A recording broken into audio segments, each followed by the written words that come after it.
Ji. Attention. Unlocking asymmetric outputs. In 1666, when the bubonic plague was devastating London and its surrounding cities, forcing universities to shut their doors and send students home, a 23-year-old at Trinity College at the University of Cambridge fled to his small village 50 miles away. Just as in the early months of our COVID-19 pandemic, young students were forced to unfortunate circumstances to pause their lives and enter a state of lockdown.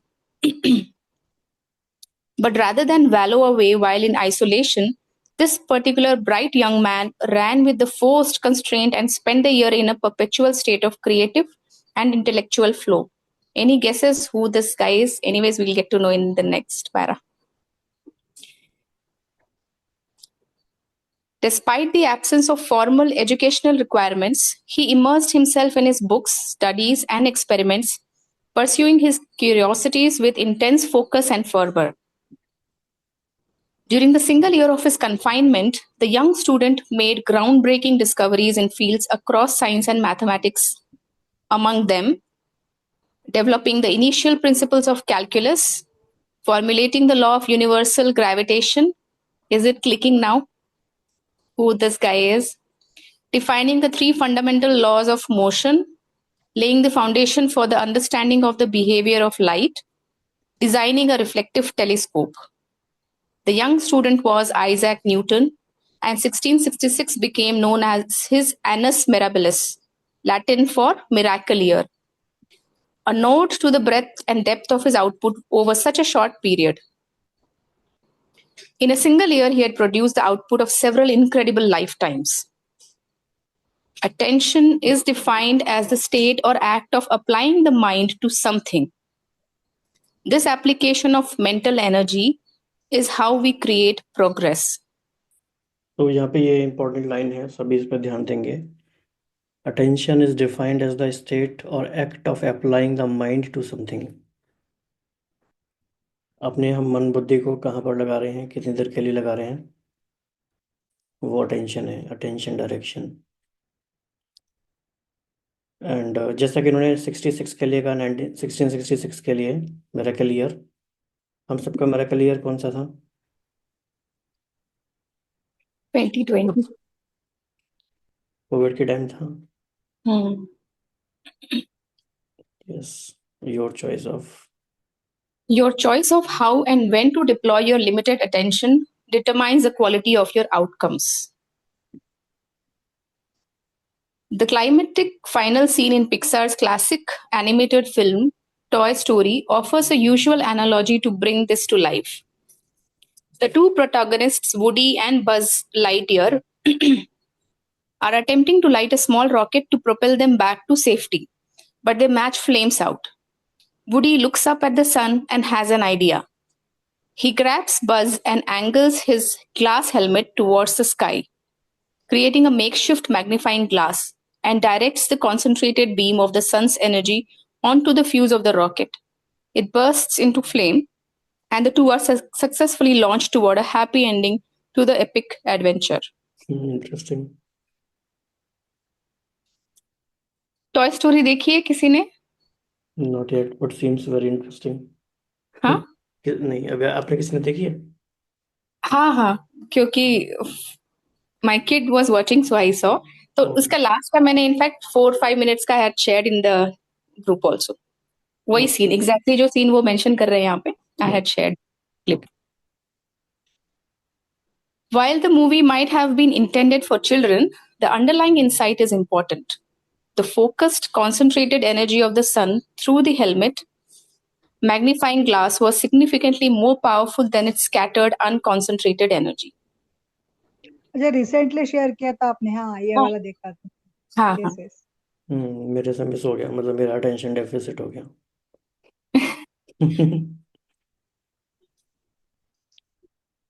बिल्कुल, तो वही इसमें दिखाया गया एक तरह से.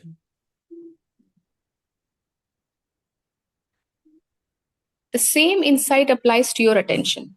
Focused, concentrated attention is significantly more powerful than the scattered, unconcentrated attention. Outcomes follow attention. Scattered attention leads to random, ordinary outcomes.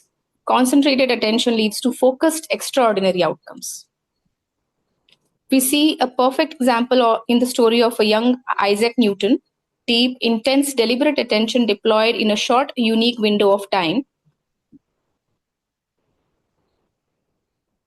Who was telling about window of time? Yesterday, you were saying in the group in one of the session. हाँ, ये हम discuss करते रहते हैं, window of opportunity, window of time. Okay. A distraction-free plague lockdown environment created astonishing outcomes. In an average environment, output is fixed to input. One input or 1 minute of input. Okay, इसको सब लोग थोड़ा ध्यान से सुनेंगे, attention देके. 1 unit of input creates 1 unit of output. If you want to create 2 units of output, you need to generate 2 units of input. This fixed relationship keeps you busy, scattered, and trapped. You are running faster and faster, but never achieving the 10 or 100 units of output that would constitute getting somewhere. Using our toy story analogy, the sun can shine for hours on the rocket fuse, but it will never set it alight. मतलब वो fuse rocket का नहीं जलेगा जब तक, अगर वो even though sun is shining, only with that क्या बोलते हैं वो ग्लास, दे कुड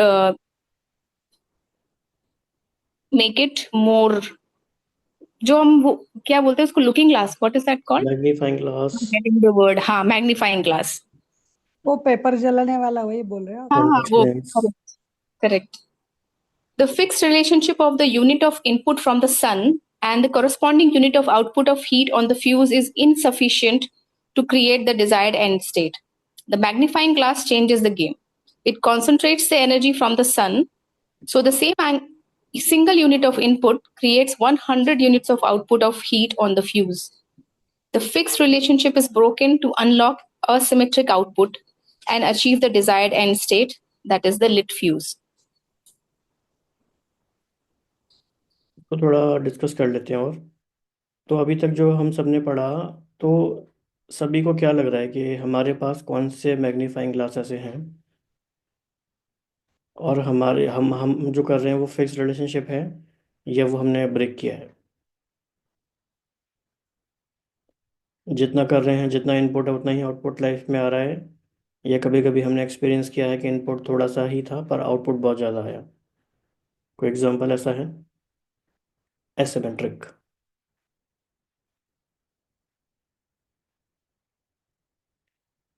क्योंकि अगर ऐसा नहीं होगा तो ये हमें बिजी रखेगा लाइफ जिंदगी भर, स्कैटर्ड रखेगा और ट्रैप्ड रखेगा.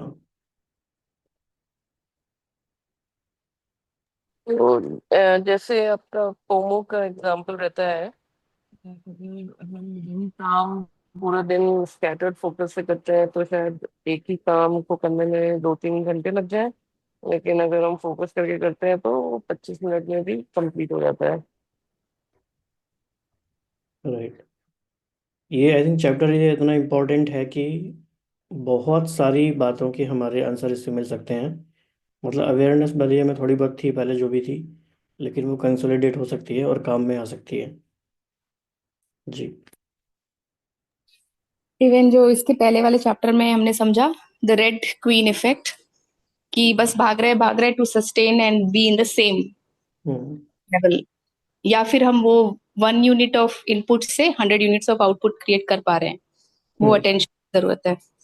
Right. Sir Isaac Newton, Lionel Messi, and Warren Buffett became famous because they directed their attention to a limited number of moments and opportunities to consistently create 1000 plus units of output per unit of input. जैसे आजकल लोग investment कहते हैं ना, मतलब norm जो थोड़े से एनलाइटेंड लोग हैं उनका ये कन्वर्सेशन होता है कि कैसे इन्वेस्टमेंट चल रहा है, कहाँ चल रहा है, कितना रिटर्न आ रहा है, विच इज़ गुड थिंग. मतलब अवेयरनेस है, लेकिन वो अवेयरनेस अभी सिर्फ फाइनेंस के टर्म्स में है, जबकि 5 टाइप्स ऑफ वेल्थ में वो पूरा होना चाहिए. Hmm.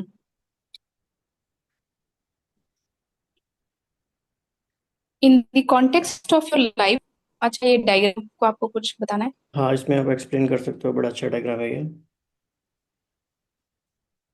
तो यहाँ पे फिक्स्ड इनपुट एक, जैसे फर्स्ट सर्कल से एक आउटपुट यूनिट, मतलब 2 यूनिट अगर सेकंड में है तो 2 आउटपुट हो रहा है, फिक्स्ड में ऐसा चल रहा है। असिमेट्रिक मतलब 1 यूनिट में you can still create 20 units of output, जैसे फर्स्ट में है। कॉन्सेंट्रेटेड अटेंशन का। हाँ, ये जैसे कहते हैं ना कि जैसे एक बीज बोया, उससे हजारों फल उगे। पेड़ लगाना, तो पेड़ हाँ, लगाना असिमेट्रिक आउटकम है। Yes. In the context of your life, concentrated attention is the dedicated, deep focus on the high leverage projects, opportunities, people, and moments that truly matter. Attention is what allows you to get ahead, to stop running faster, more units of input, and start running smarter, output per unit of input. It requires appropriate project selection and rejection, saying yes to a few high leveraging things and no to everything else. Attention needs to be directed, managed, and harnessed. As attention is deployed efficiently and effectively into the key moments or opportunities of import, the Kairos time, you break the fixed relationship between inputs and outputs in your life. तो Kronos और काइरोस किसको याद है? कल पढ़ा था, क्या था? हाँ जी, कौन बताएंगे?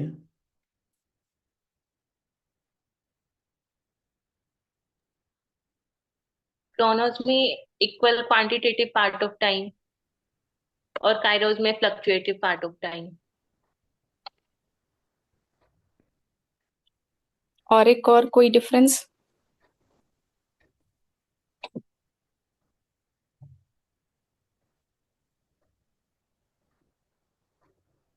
जिससे क्लियर हो जाए?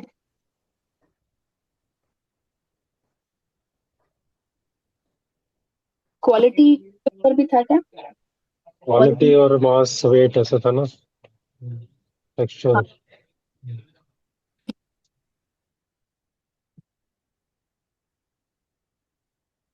Sir can conclude.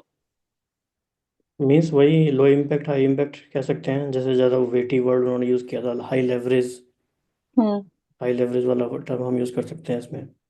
ज़्यादा output, asymmetric, more meaningful, more impactful.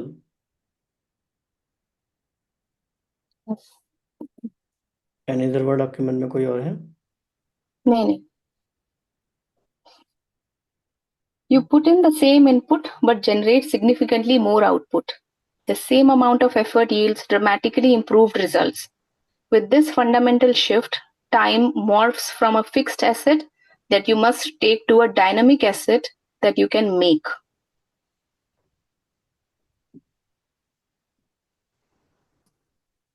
Time enters the realm of your control. मुझे तो लग रहा है कोई ध्यान से पढ़ ले तो आज ही अवेकनिंग हो जाए उसकी। लेकिन सबका ध्यान कहाँ है पता नहीं, दिखाई भी नहीं दे रहे अधिकतर तो बहुत बहुत इम्पोर्टेंट है ये। और इसलिए हर एक कोशिश करे, कुछ ऐड करे अपना इनपुट, कि आपको क्या रियलाइजेशन हो रही है, या आप कहीं कनेक्ट कर पा रहे हो किसी, आपने कोई ऐसा इनपुट किया जिसका आउटपुट बहुत डिफरेंट रहा, बहुत अच्छा रहा, आउट ऑफ प्रोपोर्शन रहा।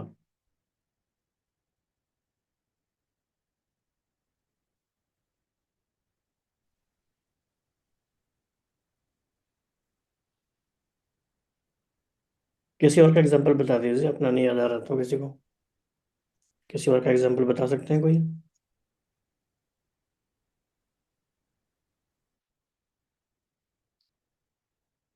अगर देखा जाए तो आजकल जो यूट्यूबर्स हैं, बाकी राइट रॉन्ग में हम नहीं जा रहे, लेकिन एसिमेट्रिक आउटकम्स हैं। बहुत कम टाइम में बहुत अच्छी जर्नी कवर कर सकते हैं लोग, अगर सोशल मीडिया का अच्छे से यूज़ करें तो। किया भी है लोगों ने। और राइट टाइम पे राइट हम अटेंशन अपना कहाँ लगाते हैं, इवन स्पिरिचुअली भी ये सिग्निफिकेंट है। तो अभी हम अपने थर्ड पिलर पे चलते हैं।